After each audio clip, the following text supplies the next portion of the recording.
দু ধরনের কস্ট থাকে, একটা হচ্ছে ইউকের মধ্যে থেকে কস্ট, একটা হচ্ছে ইউকের বাইরে থেকে কস্ট। আমি নাশিদ ভাইয়ের কথা কেটে আমি বলে দিছি যে কি জিনিস।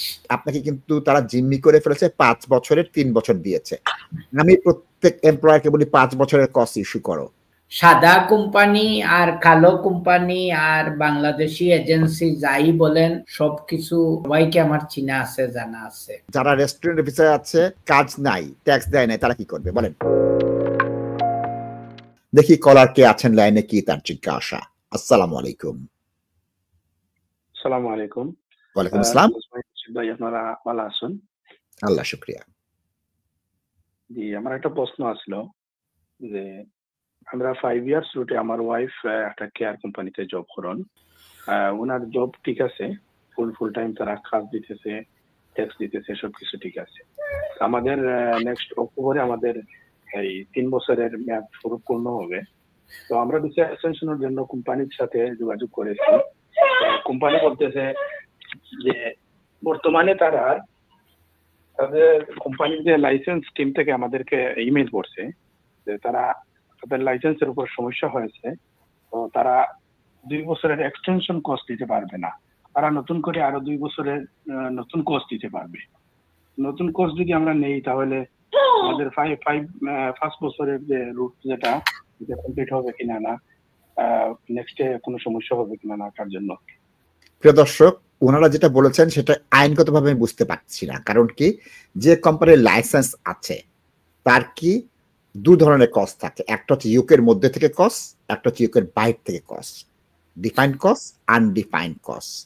ইউকের মধ্যে যে কস্টটা সেটা তারা এক্সটেনশনের জন্য ব্যবহার করতে পারবে, নতুনটার জন্য ব্যবহার করতে পারবে। এখন এক্সটেনশন আর নতুনের যে ডিস্টিংশন করছে, এটা তো হোম অফিস আরোপিত ডিস্টিংশন না। আর হোম অফিস কি উল্টা বলে দিয়েছে আপনার মতো লোকদের নিতে হবে। জি তাজ ভাই। নাসিব ভাই, আমি কেন হাসতেছি আপনি বলেন? খেলা বুঝে গেছেন আপনি। হ্যাঁ ভাইয়া, আপনার যদি এমপ্লয়ার প্রোগ্রাম দেখেন, আমি বলবো এইসব লুকোচুরি খেলানেলা তো ঠিক না। কারণ আমরা তো আইনের মানুষ আছি, আমরা যারা আপনাদের সাথে অনেস্টির সাথে প্র্যাকটিস করি, আমরা তো বলবো যে এইসব চলবে না। I know it's not very nice way to reply, but আমি নাশিদ ভাইয়ের কথা কেটে আমি বলে দিছি যে এটা কি জিনিস। এবং নাশিদ ভাই কোয়াইট রাইটলি বলছে উনি বুঝতে পারতেছে না, আমিও বুঝতে পারতেছি না, কিন্তু কালো দৌড়ের পিছনে কি আছে ওইটা তো আমি দেখতে পারতেছি। যেমন এই সামনের দিকে অন্ধকার, আমার গার্ডেন দেখতে পাচ্ছি, কিন্তু ওইটার পিছনে কি আছে আমি জানি। থ্যাংক ইউ দর্শক। আমি একটু বলতে চাই, দর্শক আপনার কাছে যদি টাকা দাবি করে থাকে যে আমরা এক্সটেনশন দিব না নিউ দিব, এটা আপনার বিষয়। আপনাকে কিন্তু তারা জিম্মি করে ফেলেছে, 5 বছরের 3 বছর দিয়েছে। আমি প্রত্যেক এমপ্লয়ারকে বলি 5 বছরের কস্ট ইস্যু করো। আমার কাছে যতগুলো কেয়ার ভিসা, খুব কম কেয়ার ভিসা আমরা করেছি। এই কোম্পানিতে আমরা না আরো কয়েকজন আছে, সবার কাছে সেম ইমেইল আসছে যে এই মুহূর্তে যদি কারোর ভিসার মেয়াদ চলে যায়, এক্সটেনশন করার জন্য প্রয়োজন হয়, তারা এই মুহূর্তে তারা এক্সটেনশন করতে পারবে না, তাদের এই লাইসেন্সে এক্সটেনশন হবে না। তারা নতুন করে আরো 2 বছরের কোর্স দিতে পারবে। গুড, নতুন করে 2 বছর নেন। এটার জন্য টাকা চাচ্ছে আপনার কাছ থেকে কোনো? না, কোনো টাকা চাচ্ছে না। গুড, নিয়ে নেন। নতুন করে যদি দেয়, আপনার তো পার্থক্য কিছুই নেই, আপনার ভিসা হলে তো হলো, তাই না? নাশিদ ভাই, আপনি যদি যেতে চান আপনি যান, বাট উনারা যে এক্সপ্লেনেশন দিতেছে, that's not an honest explanation. That's what I am telling you. এখানে সাদা কোম্পানি আর কালো কোম্পানি আর বাংলাদেশি এজেন্সি যাই বলেন সবকিছু সবাইকে আমার চিনা আছে, জানা আছে। সো অলদো আমি ভাইয়া এইসব কেয়ার ভিসা টিসা এগুলার কাজ আমি করি না, কিন্তু আমি ওইগুলা করি যখন মানুষ প্রবলেমে আসে। ফর এক্সাম্পল, তাজ ভাই, আমার ট্যাক্স দেওয়া হয় নাই, আমি আমার একটা স্পাউসকে রাখতে চাইতেছি। অনেকে তো জানেন যে সিনিয়র কেয়ার ওয়ার্কার বা ম্যানেজার হইলে আপনারা রাখতে পারেন, তখন দেখা যায় ওনাদের ট্যাক্সের প্রবলেম আছে, তখন ওইসব ম্যাটারে কোশ্চেন চলে আসে। সেই কোশ্চেন আফসানা, যারা রেস্টুরেন্টের ভিতরে আছে, কাজ নাই, ট্যাক্স দেয় নাই, তারা কি করবে বলেন? আপনার ঠিক বলার সাথে সাথে চলে আসছে প্রশ্ন। কিছু করার নাই, আপনারা এটা জেনে শুনে আপনারা আসছেন, এবং আপনারা যদি মনে করেন যে আপনারা শুধু ইউকের ইমিগ্রেশন পাস করবেন, then this is the situation. So এইটা হাজার হাজার মানুষ মার্কেটে আপনাদের মতো এই অবস্থা, এবং আমরা শুনতে শুনতে ফেড আপ, এবং শুনতে শুনতে আমরা এর মধ্যে দুই একজন যে ভালো এমপ্লয়ার আছে ওদেরকেও আমরা বিশ্বাস করতে পারি না। তখন কি করব বলেন? এখন কিচ্ছু করার নাই নাসিব ভাই। আচ্ছা, কোনো সমাধান তো আপনি দিলেন না। আমি কি সমাধান দিব নাসিব ভাই? এটার তো আইনত কোনো সমাধান নাই, সলিউশন নাই। এবং আমি এখন পর্যন্ত সাহসের সাথে অনেক ক্লায়েন্টকে, পরিচিত মানুষকে বলছি যে আপনারা যান, ওদের পিছনে ঘুরেন, ইনভেস্ট করেন, টাকা দিয়ে কাজ দেখান, ওই ট্যাক্সটাও মারবেন না, এবং পিছনে ঘুরান 1 বছর, তারপরে আমার কাছে আসেন, আমি লিখে দিচ্ছি যে নাথিং উইল হ্যাপেন। ওইসব মানুষ কয়েক মাস পরে কান্নাকাটি করে আসে যে নাথিং ইজ অ্যাচিভড। কারণ এগুলার নেট রেজাল্ট তো দর্শক আমরা জানি, আল্লাহ আমাদেরকে এই ক্যাপাবিলিটিটা দিছে। I am so grateful to Allah যে এই পয়েন্ট বেসডের ব্যাপারে ওই আমার প্রফেশনের আর্লি পার্টে কি বলছিলাম, আজ থেকে কত 18-19 বছর আগে, ওই কথাটা এখন বাস্তব হইতেছে।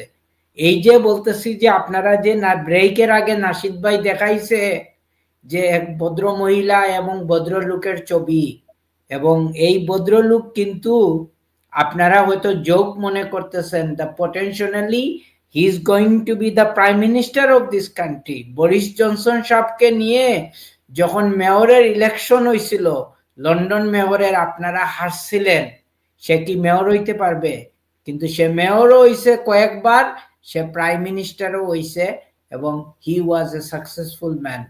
সো আপনারা বলছেন, সো এইটাই হচ্ছে কি, as নাশিদ ভাই said before the program, এই দেশের ইকোনমির সামনা অন্ধকার, ইমিগ্রান্টসদের ফিউচার অন্ধকার। নাশিদ ভাই ডোনাল্ড ট্রাম্পের কথা বলছেন, I support this man for only one reason, she is honest. Publicly সে কথাবার্তা বলে, সে যেটা পছন্দ করে না সে পাবলিকলি কথাবার্তা বলে। He is good for his country, not good for the world, not good for the immigrants. So দর্শক, এইসব জিনিস আপনারা ফোরসি করতে হবে, এবং যারা কেয়ার ভিসায় আপনারা আছেন, চলে আসছেন, কি করবেন কিচ্ছু করার নাই, এবং যারা আসতে চাইতেছেন, আমরা প্র্যাকটিসে আসি বলে আমরা জানি যে আমার কমিউনিটির মানুষ কতটুকু সাফারিং করতেছে। তাজ ভাই, আপনার কমিউনিটির মানুষ আপনাকে কিভাবে চান প্রশ্ন চলে আসছে। দেখেন, লাল ভাই কি এখন আপনার পরামর্শ দরকার? 11-12 বছর হচ্ছে কমিউনিটি এটাও দেখে। তাজ ভাই নতুন বিজ্ঞাপন দেন, আবদার চলে আসছে কমিউনিটি থেকে। শুধু মনে করেন আপনি কমিউনিটি দেখেন তা না, কমিউনিটি আপনাকে দেখে তাজ ভাই। কারণ লাল মিয়া 15 বছর ধরে তো গাড়ি বাড়ির জন্য বসে থাকবে না। আপনার কাছে 10-12 বছর ধরে আছেন, তিনি গাড়ি বাড়ি করে ফেলেন, তার এখানে ব্রিটিশ পাসপোর্ট হয়ে গেছে। তাজ ভাই, আমার লাল মিয়া রুমেন ভাই কিন্তু অনেক সাকসেসফুল মানুষ। এখন উনার কিন্তু অ্যাডভার্ট করার কিন্তু সময় নাই, মাঝে মধ্যে কথাবার্তা হয়। He is a well established man now, okay, I am proud of him. So Wahab ভাই, নাশিদ ভাই অনেক বকাবকি করে জাস্ট রিসেন্টলি আমাকে অথরাইজ করছে যে তাজ ভাই আপনার কার্ডিফ অফিসের আর লন্ডন অফিসের সাইনবোর্ড গুলা চেঞ্জ করতে হবে, এগুলা অনেক পুরনো হয়ে গেছে। দর্শক, don't have the time to think about it. Sign ছাড়া এই তাজ সলিসিটার নাশিদ ভাই তাজটাকে ভালোবেসে আপনারা আসেন, এবং এখনো এই প্র্যাকটিসে আমি 4th 5th জেনারেশনের জন্য কাজ করতেছি এই বয়সে, এবং আই ফিল সো প্রাউড। গ্র্যান্ডফাদারকে লিগ্যাল করে দিছি, এখন গ্র্যান্ড চিলড্রেনের ছেলে বউ বাচ্চার জন্য কাজ করতেছি। ইনশাল্লাহ আপনারা অ্যাডভার্ট দিয়ে কি করবেন? অ্যাডভার্টে কি সব চলে? মার্কেটিং এর দরকার আছে দর্শক, বাট ইনশাল্লাহ দেখি সময় পাইলে চেঞ্জ করব, কিন্তু আমার লাল ভাইকে ধরে নিয়ে আসতে হবে এজ এ সাকসেসফুল লাল ভাই। একদিন নিয়ে আসবো নাশিদ ভাইয়ের প্রোগ্রামে লাল ভাইকে। রুমেন ভাই, আপনি যদি প্রোগ্রাম দেখেন আপনাকে একদিন নিয়ে আসবো, আপনি কিন্তু সময় দিতে হবে আমাদেরকে। ইনশাআল্লাহ। তাজ ভাই,